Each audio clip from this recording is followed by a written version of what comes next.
Kia ora tātou, tēnā tātou katoa. Members, when we broke for the dinner break, we were debating the Wellington Town Belt Bill. And Brett Hudson had the call, and he has 2 minutes 40 remaining. He takes it. Thank you, Mr Speaker.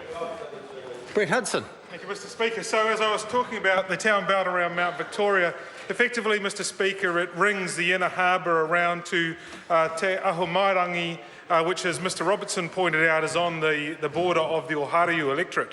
Now, there's been a bit of parochialism on this debate tonight about Wellington Central, Rongotai and the town belt. But I'd just like to remind members that this is a Wellington City promoted bill. In Wellington City, the council boundaries extend both north and west, and they take in the entire population of the electorate of Ohariu, and the city is all the better for it. Tell us about the list, member. So, well, I could talk a while about him. So it's very, very good to stand here in support of a bill to select committee, Mr Speaker, that is going to protect the town belt for generations to come. It is with some regret, though, that other speakers have noted, and I will reiterate, that the bill is being introduced in not quite the perfect form we may have wanted. It does currently contain carve-out provisions from the Public Works Act, which some would say are completely unnecessary, but are certainly under contention. And I think what does concern me somewhat, Mr Speaker, is that I'm aware through talking to people who have raised concerns, talking to people within the council, I have been advised, sir, that the parties actually got together and nutted out this issue, or these issues, around these carve-outs in particular, and also around areas of permitting any inhabitant of the Wellington region or the Wellington City Council area to lodge objections. And they actually worked through the issues.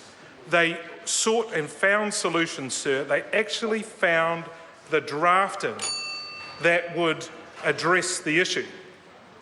So it's quite regrettable, having done all that work and reached a final point, that the bill has been introduced into the House with the original provisions, and particularly I'll talk around the likes of clause 23, still in place. There was the opportunity, the bill could have arrived and amended from what it currently is, and we could in fact be debating in this first reading the provisions that we know that the people that have raised concerns such as NZTA and LINZ and the Council have already thrashed out, already agreed. We'll now instead be having to discuss these during the Select Committee phase, and I certainly would encourage the members on the Select Committee to pay very, very close attention to those areas. They are very serious concerns.